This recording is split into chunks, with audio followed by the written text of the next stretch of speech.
Hello dear students, welcome again to my channel.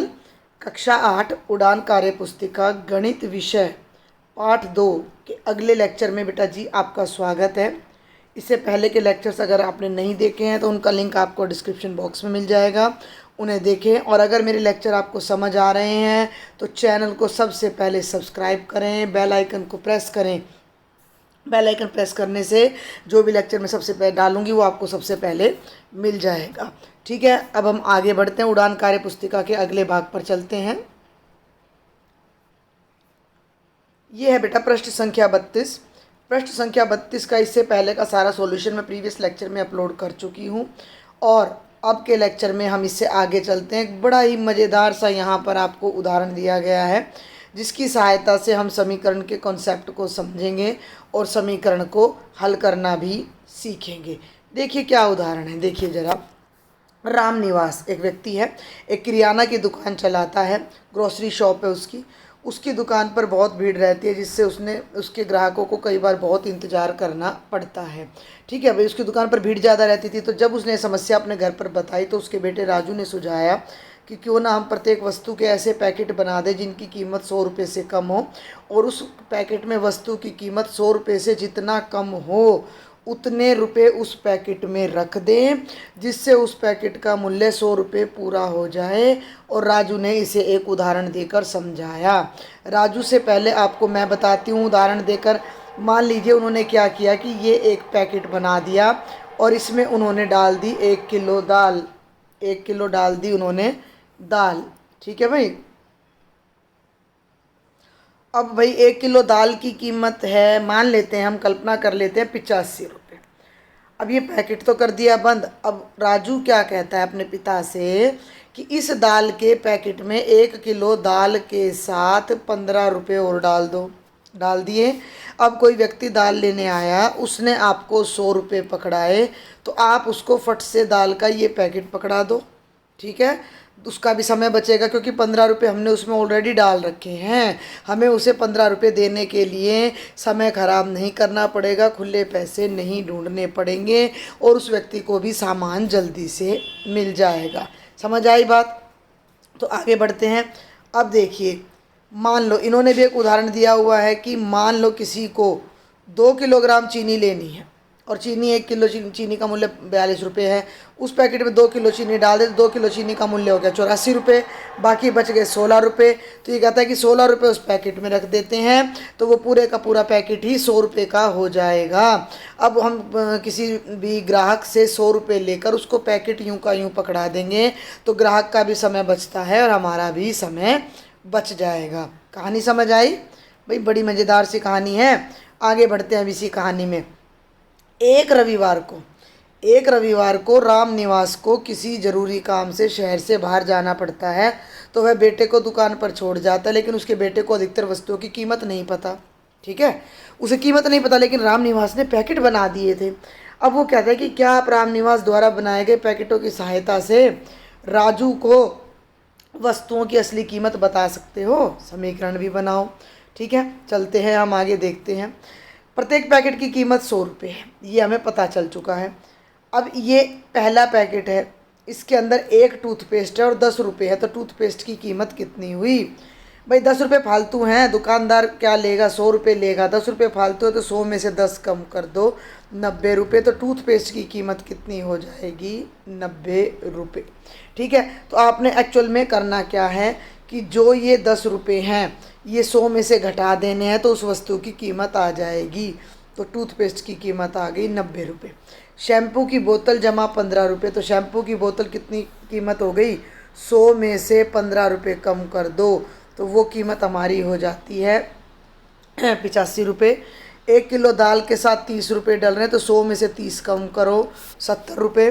4 साबुन के साथ 6 रुपये डल रहे हैं तो ये 4 साबुन की कीमत है भाई, ध्यान रखना। तो 100 में से 6 कम करो तो 94 रुपये, 94 रुपीज़। 15 पेन के साथ 15 पेन के पैकेट में 10 रुपये डल रहे हैं तो 15 पेन की कीमत कितनी हो गई? 100 घटा 10 यानी कि बेटा 90 रुपये। 2 किलो चीनी के पैकेट में 16 रुपये डल रहे हैं तो 2 किलो चीनी अभी हमने देखी है कितने की हो गई? 84 रुपये। तो ये तो हो गए आपके फिलअप्स। अब ये कहता है कि समीकरण भी बनाओ। ये रहा समीकरण। कैसे बनाएं? माना एक टूथपेस्ट की कीमत कितनी है x, और उसमें 10 रुपये और जोड़ दिए उसने, राजू ने। तो x जमा 10 करके उसने कितने रुपए लिए हैं दुकान उस ग्राहक से? 100 रुपये। तो x जमा 10 बराबर है 100। ये हमारा समीकरण बन जाएगा। शैम्पू की बोतल की कीमत हमने y ले ली, तो इसका जो समीकरण बनेगा वो बनेगा y जमा 15 बराबर है 100। 1 किलो दाल की कीमत हो गई मान लो z रुपये, तो बेटा जी z जमा 30 बराबर हो जाएगा हमारा 100 रुपये। 4 साबुन की कीमत हो जाती है मान लो x रुपये, और x में जब आप 6 जोड़ते हो तो x जमा 6 कितना हो जाएगा? 100 रुपये। ये मानने पर बात है। 15 पेन की कीमत y मान ली, तो y जमा 10 बराबर है 100 रुपये। और अगला समीकरण देखो, 2 किलो चीनी की कीमत है z रुपये, तो z जमा 10 बराबर हो जाएगा 100 रुपये। तो ये हमारे समीकरण तैयार हो जाते हैं। अब आगे जो हमने करना है वो इन समीकरणों का हल करना है। ये है हमारा पहला समीकरण, हल करें। x जमा 2 बराबर है 7। अब इसमें आपने 2-3 नियम याद रखने। पहला समीकरण मैं ज़रा अच्छे से बताती हूँ। x जमा 2 बराबर है 7, हमें x की वैल्यू निकालनी है, तो हम x को यहीं रखेंगे लेफ़्ट साइड में, और 2 क्योंकि एक संख्या है तो उसको राइट साइड में ले जाएंगे। जो नंबर x के साथ यहाँ जुड़ रहा है वो राइट साइड में जाकर घट जाएगा, अगर घट रहा है तो जुड़ जाएगा। तो x बराबर है, x तो यहीं रह गया, 7 राइट साइड में, 2 राइट में जाएगा तो माइनस हो जाएगा, 7 घटा 2, तो x बराबर है आ जाएगा 5, और ये हमारा आंसर हो जाएगा। ठीक है, आगे बढ़ते हैं दूसरे भाग पर। m बराबर है 3, इसको तो हल करने की कोई ज़रूरत ही नहीं है, ऑलरेडी हमें m की वैल्यू 3 दी गई है। तीसरे भाग पर आ जाओ। 2 जमा पी बराबर है 12, 2 जमा पी बराबर है 12, p को यहीं रखना है, बराबर है 12 को भी राइट में ही रखना है। 2 अपना स्थान छोड़कर दाईं तरफ जाएगा, तो 2 यहाँ जमा का है, घटा का हो जाएगा, 12 में से 2 गए 10, और p की वैल्यू आ जाएगी 10। तीसरा भाग था ये, चौथे पे आ जाइए। r ये चौथा, घटा 7 बराबर है 6, r को यहीं रखो, बराबर को यहीं रखो, 6 को यहीं रखो, 7 को इस तरफ ले जाओ तो जमा का हो जाएगा। r बराबर है 6 जमा 7 कितना हो जाएगा? 13 हो जाएगा। आगे चलते हैं भाई हम ई भाग पर। 3 घटा n बराबर है 6, 3 घटा n बराबर है 6, n को यहीं रखो तो घटा n, ध्यान देना n के आगे घटा है। 6 को यहीं रखो, 3 को राइट साइड में ले जाओ तो घटा का 3, 6 में से 3 घटाइएगा 3 आएगा, तो ये आ गया घटा n बराबर है 3। लेकिन हमें तो n की वैल्यू निकालनी है, तो ये जो घटा का चिन्ह है इसे हटाकर राइट साइड में ले जाओ तो n की वैल्यू आ जाती है घटा का 3। आगे चलते हैं f पार्ट पर।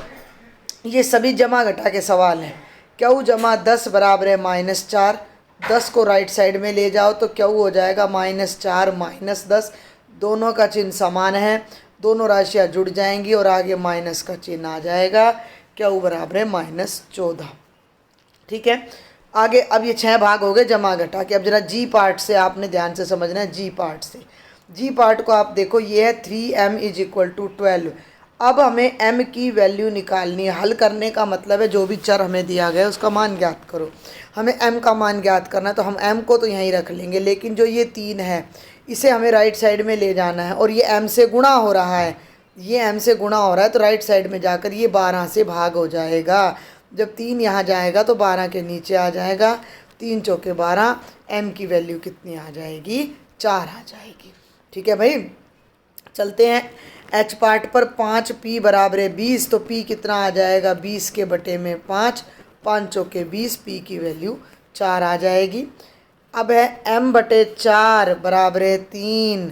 अब ध्यान दें, m ने तो यहीं रहना है, लेकिन 4 ने अपनी जगह बदल लेनी है। 4 उल्टे हाथ की तरफ बटे में है, भाग में है, तो सीधे हाथ की तरफ जाएगा तो वो 3 से गुणा हो जाएगा। 3 गुणा 4 होता है 12, तो m की वैल्यू आ जानी है 12। जे पार्ट पर चलिए। r बटे 3 बराबर है 10, तो 3 राइट साइड में जाकर गुणा हो जाएगा, 10 गुणा 3, r की वैल्यू आ जाएगी 30। ठीक है, अब हम चलते हैं के पार्ट पर। ठीक है, 2 बटे 3 u बराबर है 18। इसमें सब कुछ आ गया, गुणा भी और भाग भी। तो इसे कैसे हल करोगे? पहले ना 2u को तो यूं का यूं रख लो, ये रख लिया मैंने, और 3 को राइट साइड में ले जाओ तो 18 से हो जाएगा गुणा, 18 गुणा 3, 3 हट गया। अब 2 को हटाओ अगले स्टेप में, तो u तो एज इट इज रह गया, और ये हो गया 18 गुणा 3, 2 बटे में आ गया, 2 निम 18, 9 को 3 से गुणा कर दो, 27 आ जाएगी u की वैल्यू। सेम ऐसा ही है हमारा ये के बाद l पार्ट, ठीक है। 3/5v बराबर है 9, 3v को लेफ्ट में रखो, 5 को राइट में ले जाओ तो 9 से गुणा हो जाएगा, 3 को लेफ्ट में लाओ तो v तो यहीं रह गया, 9 गुणा 5 के नीचे 3 चला गया, 3 एकम 3, 3 तिया 9, ऊपर 3 गुणा 5 बच गया जो कि 15 है, तो v की वैल्यू 15 हो जाती है। आगे चलते हैं m पार्ट पर। अब दोनों तरफ फ्रैक्शन है, 4/5x बराबर है 12/15। हम इस क्वेश्चन को डायरेक्ट भी कर सकते हैं, x को तो यहीं रख लेना, और बाकी देखो 5 नीचे है ऊपर चला जाएगा, 4 ऊपर है नीचे आ जाएगा, तो 5 तो 12 के बगल में चला जाएगा, 12 गुणा 5, और 4 15 के नीचे आ जाएगा, 15 गुणा 4, जितना कटता है काट दो, 5 एकम 5, 5 तिये 15, 4 एकम 4, 4 तिये 12, 3 एकम 3, 3 एकम 3, कट कर आ जाएगा 1, x की वैल्यू आ गई 1। n पार्ट पर चलते हैं, 2/3y बराबर है 8/9, तो ये हो गया 2/3y बराबर है 8/9, 3 ऊपर चला जाएगा, क्रॉस मल्टीप्लिकेशन बोलते हैं इसको, 2 नीचे आ जाएगा, तो y की वैल्यू क्या हो जाएगी, राइट साइड में 8 है, 8 के गुणा में चला गया 3, यहाँ 2 है, ये 2 गुणा 9 आ गया, 2 चौके 8, 3 तिया 9, ऊपर 4 नीचे 3, y की वैल्यू आ जाती है 4/3। ठीक है भाई, आगे चलते हैं। 2x जमा 3 बराबर है 15, 2x जमा 3 बराबर है 15, 2x को, x वाली टर्म को आपने लेफ्ट में रखना है, 3 को राइट में ले जाओ तो वो 15 में से माइनस हो जाएगा, 15 में से 3 माइनस हुआ 12, ये बन गया 2x बराबर है 12। अब x को यहीं रखो, 12 को राइट साइड में ले जाओ, 2 के बटे में चला जाएगा, ये हो जाएगा 2 छिक 12, x की वैल्यू 6 आ जाएगी। और अब हम अपने आ जाते हैं p पार्ट पर। ठीक है भाई, 2-3 पार्ट्स और हमारे ये रह जाते हैं, जल्दी से पहले इन्हें देखते हैं। p पार्ट पर तो ये क्या है, 3x घटा 5 बराबर है 25, 3x लेफ्ट में रह गया, 5 राइट में चला जाएगा, तो 25 के साथ 5 जुड़ जाएगा, 3x लेफ्ट में ही रह जाएगा, 25 में जब आप 5 जोड़ोगे 30 बन जाएगा। अब इस 3 को उठाकर राइट में ले जाओ, x तो यहीं रह गया, ये एरो वैरो नहीं लगाना आपने फेयर नोटबुक में, मैं आपको समझा रही हूँ बस। ये 30 राइट में, 3 इसके नीचे, 30 को 3 से भाग करो, 3 दाएँ 30, x की वैल्यू 10 आ जाती है। अगला है 2m जमा 7 बराबर है 13, तो ये हो जाएगा 2m जमा 7 बराबर है 13, 7 को राइट में ले जाओ, 2m बराबर है 13 घटा 7 यानी 6, m आ जाएगा 6/2 यानी कि 3। ठीक है, अब तो आपको समझ आने लगा होगा, बहुत सारी प्रैक्टिस हमने कर ली है यहाँ पर। 7n घटा 5 बराबर हो गया 16, तो 7n को बेटा यहीं रखो, 5 को राइट में ले जाओ तो 16 जमा 5 ये हो गया 21, n को यहीं रखो, 7 को राइट में ले जाओ तो 21 के बटे में 7 तिया 21। ठीक है, और ये है हमारा s पार्ट। s पार्ट क्या कहता है, 8 जमा 5p बराबर है 28, 8 जमा 5p बराबर है 28, 5p को यहीं रखा, 8 को राइट में ले गए तो 28 में से घट गया, 28 में से 8 घटता है तो 20 आता है, 5p बराबर है 20, p को लेफ्ट में ही रखो, 5 को राइट में ले जाओ, 5 यहाँ गुणा में है, 20 के नीचे भाग में चला जाएगा, 5 चौके 20, p की वैल्यू 4 आ जाएगी। और ये हमारे हल का लास्ट पार्ट है। 9 - 4q बराबर है 25, तो यहाँ लिखती हूँ मैं 9 - 4q बराबर है 25, इसको यहीं रखो, -4q बराबर है 25, 9 राइट में जाएगा तो माइनस का 25 में से 9 गए 16। अब 4 को राइट में ले जाओ, 4 को नहीं, मैं कहूँगी पूरे -4 को ले जाओ, क्यू को यहीं रख लो, तो ये हो गया 16/-4, 4 चौके 16 -4, क्यू की वैल्यू -4 आ जाएगी। अब हम अब हम आगे देखते हैं समीकरण हल करें। ये ज़रा अलग तरह के समीकरण, क्योंकि वह बड़ी क्लास में हो गए। अभी तक तो हम प्रीवियस रिवीजन कर रहे थे। 3x जमा 5 बराबर है 2x जमा 10। इस तरह के समीकरणों को हल करने के लिए आपने क्या करना है कि दोनों चर वाली राशि एक तरफ ले लेनी है और अचर वाली राशि को एक तरफ ले लेना है। ठीक है, अब ये देखो ज़रा ध्यान से, 3x जमा, नियम वही है, जब भी कोई संख्या बाईं से दाईं तरफ जाएगी तो जमा में है तो घटा हो जाएगा, घटा में है तो जमा हो जाएगा, गुणा है तो भाग हो जाएगा और भाग है तो गुणा हो जाएगा। ठीक है भाई, समझ आ गया लॉजिक? आगे बढ़ूँ, 2x जमा 10। तो अब ये 3x को तो बेटा यहीं रख लो, इस 2x को उठाकर लेफ़्ट में ले आओ। हमने x एक तरफ करना है।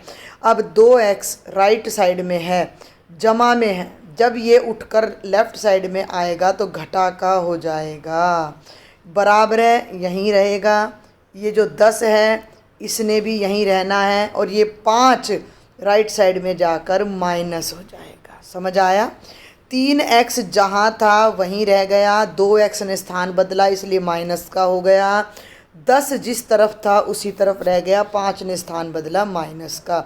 3x माइनस 2x x हो गया, 10 माइनस 5 5 हो गया और x की वैल्यू 5 आ गई। हमारा आंसर आ गया। बस ये छोटे छोटे लॉजिक हैं जो आपने ध्यान रखने हैं। बी पार्ट पर आ जाइए। 8y माइनस 7 बराबर है 2y जमा 11। 8y को यहीं रखना है, 2y को लेफ़्ट में लाओगे तो माइनस का हो गया। एक जैसे 2 2 3 3 क्वेश्चन करा रही हूँ मैं यहाँ, तो 11 प्लस का और 7 इधर है तो उधर जाकर प्लस का हो जाएगा। 8 में से 2 गए 6y, 11 और 7 का जोड़ हो गया 18। y की वैल्यू निकालनी है, 6 को यहाँ से हटाकर यहाँ ले आएंगे तो 6 3 18, उत्तर आ जाएगा 3। अगले भाग पर चलते हैं, सी पर। सी पर जाने के लिए अब हमें इसे थोड़ा सा और सरकाना पड़ेगा। ये देखिए, ये चल रहा है हमारा सी भाग। देखिए ज़रा, 7m घटा 12 बराबर है 5m घटा 7। यहीं पर समझा देती हूँ। 7m लेफ़्ट में, 5m को लेफ़्ट में लाओगे माइनस का हो जाएगा, बराबर है 7 ऑलरेडी माइनस का है, 12 माइनस का है लेकिन राइट में जाएगा तो प्लस का हो जाएगा। 7m घटा 5m 2m, 12 घटा 7 5। यहाँ से ले लो m की वैल्यू 5/2। 2 ने राइट में आके बटे में हो जाना है। चलते हैं डी पार्ट पर। देखिए भाई, ये अपना डी, 3n घटा 11 बराबर है 9n घटा 23। तो यहीं से आगे बढ़ती हूँ, 3n लेफ़्ट में है, 9n को भी मैं लेफ़्ट में ले आती हूँ, माइनस 9n बराबर है, ये है माइनस का 23। 11 राइट में जाएगा, माइनस का था प्लस का हो जाए। 3n घटा 9n, 3 में से 9 गया 6, बड़ी राशि का चिन्ह आएगा माइनस का 6, माइनस 23 जमा 11। 23 में से 11 घटाओ, 3 में से 1 गया तो 12 आएगा माइनस का। जब दोनों तरफ माइनस का चिन्ह है कैंसिल हो जाएगा। n बराबर हो जाएगा 12/6, 6 दूनी 12, n की वैल्यू 2 आ जाएगी। क्वेश्चन नंबर ई देखो ज़रा, 5 घटा 4p बराबर है 7p घटा 17। तो घटा 4p लेफ़्ट में रखते हैं, ये वाला करवा रही हूँ मैं। 7p भी लेफ़्ट में आया तो माइनस का, बराबर है माइनस का 17। 5 भी लेफ़्ट में गया, माइनस का 5। दोनों का समान चिन्ह, राशियाँ जुड़ जाएंगी। माइनस 11p बराबर है माइनस 22, माइनस से माइनस खत्म, 11 बटे में चला जाएगा। p बराबर है 22/11, 11 दूनी 22, p की वैल्यू 2 आ जाएगी। एफ पार्ट बेटा, 6 घटा 2 क्यू बराबर है 16 घटा 7 क्यू। 2 क्यू को यहीं रखो, घटा का हो गया। 7 क्यू लेफ़्ट में आया, जमा का हो गया। 16 राइट में ही रहा, जमा का रहा। 6 राइट में गया, माइनस का। 7 घटा 2 5 क्यू, 16 में से 6 गए 10, क्यू हो गया 10/5, 5 दूनी 10, क्यू की वैल्यू हो गई 2। आगे बढ़ें, जी पार्ट। जी पार्ट है 2 घटा 3r बराबर है 8 घटा 9r। देखिए फटाफट, 3r लेफ़्ट में, 9r राइट में जाएगा, जमा का हो जाएगा। राइट में 8 एज इट इज रहेगा और ये हो जाएगा माइनस का 2। 9 जमा का है, 3 घटा का है, 9 में से 3 गए 6, 8 में से 2 गए 6। r बराबर है, इस 6 को राइट में ले जाओ, 6/6 आर की वैल्यू 1 आ जाएगी। ठीक है भाई, एच पार्ट पे चलते हैं अब हम। ये हमारा पार्ट एच।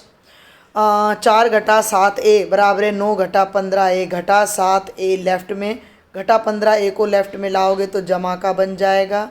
9 राइट में है, यहीं रहेगा। 4 राइट में जाएगा माइनस का। 15 में से 7 गए 8 9 में से 4 गए 5 बराबर है 5/8। 8 ने लेफ्ट में चले जाना है, भाग में। बार बार बता रही हूँ, लेफ्ट में कोई संख्या गुणा में है, राइट में जाके भाग में हो जाएगी। भाग में है, गुणा में हो जाएगी। जमा वाली राशि घटा में बदल जाएगी, घटा वाली जमा में बदल जाएगी। जब भी कोई संख्या अपना स्थान बदलेगी तो वो चिन्ह को भी साथ में बदलेगी। अब है ये जे पार्ट। अब ये देखो, ये थोड़ा सा ना फ्रैक्शन में है बेटा, फ्रैक्शन में है, बटे में है।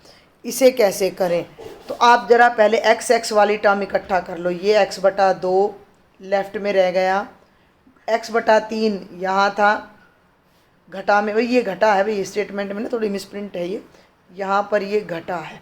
ठीक है, अब x/3 राइट में था, लेफ्ट में आएगा तो घटा का हो गया, बराबर है। ये घटा का 3/4 है, और ये 2/3 के आगे घटा लग रही, तो ये राइट में जाएगा तो जमा का हो जाएगा। अब हम दोनों तरफ लेंगे लघुत्तम। ठीक है, 2 और 3 का लघुत्तम होता है 6, तो 6 को 2 से भाग करेंगे, 2 तिया 6। 3 को x से गुणा करेंगे 3x, घटा 6 को 3 से भाग करेंगे 2 आएगा, 2 को x से गुणा करेंगे 2x, बराबर है। राइट साइड में भी एलसीएम ले लो, 4 और 3 का एलसीएम होगा 12।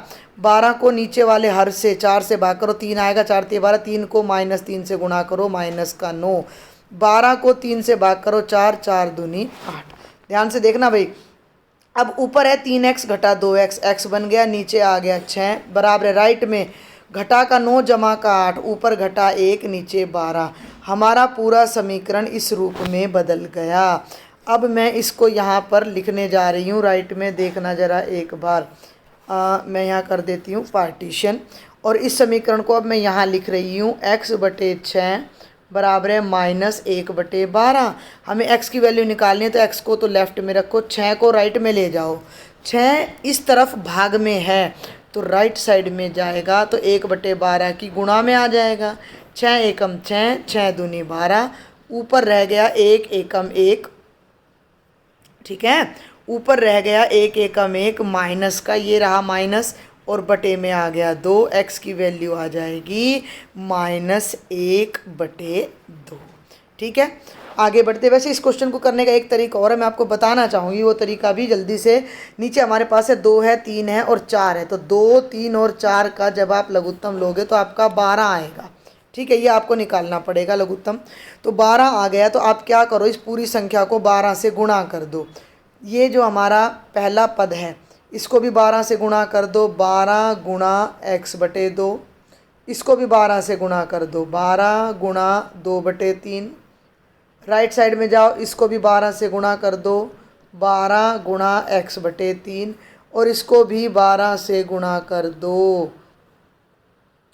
एक सेकंड भाई, ये हो जाएगा 12 गुणा 3/4। ठीक है, तो अब हल करो, 2 छिके 12, 3 चौके 12, 3 चौके 12 और 4 3 जा 12, 4 3 12। यहाँ बचा 6 और x, यानी 6x, घटा 4 और 2 8। यहाँ राइट साइड में बचा 4 और x, 4x। यहाँ बचा 3 और 3, यानी घटा का 9। अब हल कर लो, अब 4x को लेफ्ट में ले आओ, 6x घटा 4x, राइट में है घटा का 9 जमा का 8। 6x में से 4x गए 2x, बराबर है घटा 1। 2 को राइट में ले जाओ, x की वैल्यू आ गई घटा 1/2। उससे भी यही आंसर आ रहा था, इससे भी यही आंसर आ रहा है। और ये हमारे 2 लास्ट पार्ट हैं, दोनों ही फ्रैक्शन के हैं। आप किसी भी तरीके से इनको कर सकते हो। 3, 4, 5 और 6 हैं हमारे पास, तो मैं इधर ला रही हूँ 2/3y, और इस टर्म को मैं राइट में ले जा रही हूँ, तो ये हो जाएगा जमा 5/6y, बराबर है। राइट में है 3/5 घटा 3/4। 3 और 6 का लघुत्तम 6, 3 दूनी 6, 2 दूनी 4, 6 से 6 कट गया, ये हो गया 5y। 5 और 4 का लघुत्तम 20, 5 चौके 20, 4 तिये 12, 4 पंजे 20, 5 तिये 15। ये ऊपर 5 और 4 का जोड़ बन जाएगा। 1 मिनट भाई, 1 मिनट बेटा जी। 5 और 4 का जो हमारा जोड़ है, 1 सेकंड रुक जाए बेटा। हाँ जी, अब देखें ये थोड़ा सा यहाँ गड़बड़ हो गई है, तो इसके लिए मुझे अब आपको इसका सॉल्यूशन फिर से करवाना पड़ेगा। थोड़ा प्रॉब्लम हो जाती है टच स्क्रीन में ना, कई बार ज़्यादा टच हो जाता है। तो ये हो गया 2/3y प्लस 5/6y, मैं बता चुकी हूँ पहले ही, इज इक्वल टू 3/5 माइनस 3/4। 6 लघुत्तम लिया, 3 दूनी 6, 2 दूनी 4y जमा 5y। 20 लघुत्तम, 5 चौके 20, 4 तिये 12, 4 पंजे 20, 5 तिये 15। ये हो गया 9y/6। 12 में से 15 गए, माइनस का 3/20। ठीक है, अब ध्यान दो, y को तो लेफ्ट में रखो, बराबर है -3/20 को यूं का यूं रखो।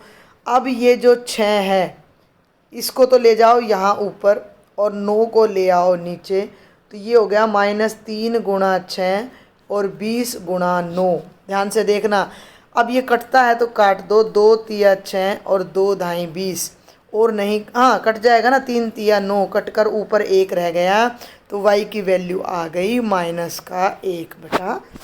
बड़े ध्यान से कैलकुलेशन करनी है। और ये है हमारा लास्ट पार्ट भाई, m/4 घटा 2/3 m बराबर 3/4 घटा 5/6 m। m की रकम देखो कितनी है, 3 है, तो तीनों को एक तरफ करना पड़ेगा। तो ये हो गया m/4 घटा 2/3 m जमा 5/6 m बराबर है 3/4। लेफ्ट में लघुत्तम ले लो, 4, 3 और 6 का लघुत्तम आएगा 12। 4 तिये 12, 3 को m से गुणा करो 3m, 3 से भाग करो 4 आएगा, 4 को 2 से गुणा करो 8m आएगा। 6 दूनी 12, 2 को 5 से गुणा करो तो 2 पंजे 10m बराबर है, बच गया 3/4, ऐसे का ऐसा। अब देखो 10 और 3 13, और 13 में से 8 गए, लेफ्ट में बच जाएगा 5m/12 बराबर है 3/4। m को लेफ्ट में रखना है, 3/4 को राइट में, 12 को ऊपर ले जाओ, और बेटा जी m के साथ 5 है उसको नीचे ले आओ। 4 तिये 12, 3 3 आगे कट नहीं रहा इसलिए मैं छोड़ देती हूँ, 3 की 3 से गुणा करोगे तो ये 9/5 आ जाएगा। तो ये आपके समीकरण थे जो हमने हल किए हैं। और अब हमारा इस लेक्चर का, इस चैप्टर का, उड़ान की कार्य पुस्तिका के सेकंड उसका लेसन का लास्ट टॉपिक बच जाता है, जो कि बड़ा आसान है। आपको कुछ कंडीशंस दी गई हैं और आपको उन्हें बीजीय व्यंजकों में व्यक्त करना है। निम्न स्थितियों को बीजीय व्यंजकों में व्यक्त करो। ठीक है, तो हम इन्हें व्यक्त करने जा रहे हैं। देखो जरा, किसी संख्या x में 2 जोड़ने पर, x में 2 जोड़ना है तो x जमा 2 हो जाएगा। किसी संख्या m से 4 अधिक, बात वही है, जोड़ो या अधिक, m से 4 ज़्यादा यानी m में 4 जोड़ दो। किसी संख्या p को 5 बढ़ाने पर, बात फिर वही है, p को 5 बढ़ाएंगे तो p के अंदर 5 जोड़ देंगे। किसी संख्या r में 3 की वृद्धि करने पर प्राप्त संख्या, तो r जमा 3। चारों क्वेश्चन बिल्कुल एक से थे। भाषा यहाँ राइट लेफ्ट में आपकी बदल दी गई थी। सभी का समीकरण एक ही बन रहा है। हमें जो चर दिया गया है x, उसमें 2 जोड़ा, m में 4 जोड़ा, p में 5 जोड़ा और r में 3 जोड़ा। और ये है हमारा लास्ट पेज, इसी तरह का है। देखिए जरा जल्दी से, किसी संख्या t और 7 का योग करने पर आने वाली हमारी संख्या, 1 मिनट, पेन का कलर चेंज हो गया था। t और 7 का योग करना है भाई, t जमा 7 हो गया। ठीक है, t जमा है ये। किसी संख्या में से 10 कम करने, संख्या नहीं दे रही कि मैं संख्या को x मान लेती हूँ, तो x में से 10 कम करोगे तो घटा का चिन्ह लगाना है। किसी संख्या d में से 4 निकालने पर, निकालने का मतलब भी घटाना है, d घटा 4। g में से 7 घटाने पर प्राप्त संख्या, तो g घटा 7। k में से 8 व्यवकलन करने पर प्राप्त संख्या, व्यवकलन भी हमारा क्या हो जाता है, घटा हो जाता है, तो ये हो जाएगा k घटा 8। आगे चलते हैं, n में से 9 घटाने पर प्राप्त संख्या, n में से 9 घटाने पर प्राप्त संख्या, तो ये हो जाएगी n घटा 9, किसी संख्या y को 3 से गुणा करना, तो y गुणा 3 नहीं लिखेंगे, हम लिखेंगे 3y। क्यू को 4 से गुणा करना, तो 4q। ठीक है। अब देखो जरा, किसी संख्या b को 5 बार जोड़ने पर b जमा b जमा b जमा b जमा b, तो किसी संख्या b को 5 बार जोड़ लो या 5 से गुणा कर दो, एक ही बात होती है। तो ये हो गया 5b। चलते हैं आगे। अगला भाग है, किसी संख्या d को 4 से भाग देने पर, तो d को 4 से भाग देना है d/4। किसी संख्या c को 5 जगह बांटना, बांटने का मतलब भी भाग देना है, तो ये हो गया c/5। किसी संख्या 5 का m गुणा, तो 5m। किसी संख्या 7 से q अधिक 7 से q ज़्यादा, तो 7 में q जोड़ देंगे। ठीक है, आगे बढ़ते हैं। आर पार्ट पर आ जाइए अब आप। ये रहा आर पार्ट आपका। ये हो गया z के दुगने से, इसको पकड़ना, z के दुगने यानी 2z से 5 अधिक यानी जमा का 5। f का 4 गुणा यानी 4f से 7 कम, कम का मतलब घटा। h के आधे से, आधे का मतलब h को 2 से भाग करना है और 3 ज़्यादा, इस पूरे उत्तर में 3 जोड़ना है। और j के, किसी संख्या j के 1/3 से, j हमारे पास कोई संख्या है, उसका 1/3 करने का मतलब है j के बटे में 3 लगाएंगे और उसमें से 7 कम करेंगे, तो -7। ठीक है बेटा, तो ये था। अब हमारा ये लास्ट क्वेश्चन है, आगे तो साइंस का शुरू हो जाता है, क्वेश्चन नंबर 4। अब मैं इनको बोल बोल के आपको बता रही हूँ, आप अपनी नोटबुक में इनको नोट कर लेना। निम्न बीजीय व्यंजकों को किस प्रकार बनाया गया है, शब्दों में व्यक्त करो। ठीक है, एक सेकंड भाई, ये कलर बार बार चेंज करना। x जमा 2, तो आप इसको कैसे लिखना, किसी संख्या x में 2 जोड़ने पर। अभी इस तरह के सवाल मैं ऊपर करवा चुकी हूँ, तो ऐसे ही आपने करना है। किसी संख्या x में 2 जोड़ने पर, हो गया। आगे बढ़ो। किसी संख्या m में 10 बढ़ाने पर, किसी संख्या n में से 3 घटाने पर, 8 में p जोड़ने पर, डी भाग सुन लो ध्यान से, 8 में p जोड़ने पर, वीडियो को थोड़ा थोड़ा पोज करके आप लिखते रहना, 5 में से r घटाने पर। आगे चलते हैं। y को 2 से गुणा करने पर। ठीक है, आगे चलते हैं। किसी संख्या z के दुगने को 3 से भाग करने पर, z के दुगने को 3 से भाग करने पर। इसको लिखोगे किसी संख्या q को 3 से भाग करने पर, r को 7 से गुणा करने पर, 7r है ना, t/7 का मतलब है t को 7 से भाग करने पर। अब ये 3/8a, ध्यान देना मेरी बात पर, 3/8a का मतलब है 3a/8, तो आप इसको लिखना a के तिगुने को 8 से भाग देने पर। आगे बढ़े। b में से 4 घटाने पर, b घटा 4, 2d जमा 5 का मतलब है d के दुगने में 5 जोड़ने पर, d के दुगने में 5 जोड़ने पर। c के तिगुने में से 10 घटाने पर, c के तिगुने में से 10 घटाने पर। अब यहाँ ये ध्यान देना, 6 में 5p जुड़ रहा है, तो हम लिखेंगे 6 में p का 5 गुना जोड़ने पर, 6 में p का 5 गुना है भाई, ये मैं नहीं है, 5 गुना जोड़ने पर। ठीक है, आगे बढ़ो। यह है 8 घटा 3r, 8 में से r का तिगुना घटाने पर। और ये 2 लास्ट पार्ट बस थोड़े से हमारे टिपिकल हैं। x के 1/3 में, सुनना ध्यान से, x के तिहाई में x के तिहाई का 5 गुना और 5 जोड़ने पर। मैं दोबारा बोल रही हूँ, थोड़ा वीडियो को स्लो करके आपने लिख लेना है, बहुत लंबा हो जाता है लेक्चर, पहले ही 35-40 मिनट का हो चुका है। x के 1/3 में, x के 1/3 का 5 गुना और 5 जोड़ने पर। आगे बढ़ती हूँ, लास्ट पार्ट है ये।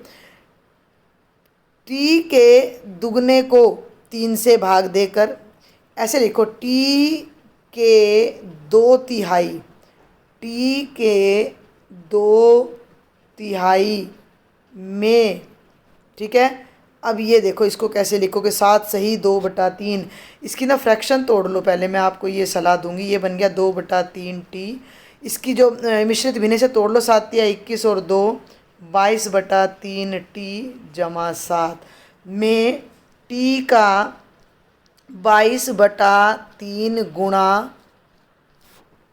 और 7 जोड़ने पर, और 7 जोड़ने पर। ठीक है, ये हो जाता है हमारा लास्ट पार्ट। तो ये बेटा जी आपकी उड़ान कार्य पुस्तिका में केवल अभी 2 ही पार्ट दिए गए थे, दोनों का पूरा हल मैंने आपको करवा दिया है। फिर भी अगर आपको कोई डाउट रहता है तो आप कमेंट बॉक्स में मुझे अपना डाउट लिख सकते हो। मेरे व्हाट्सएप ग्रुप को ज्वाइन करके भी आप उसमें अपने डाउट्स मुझसे पूछ सकते हो।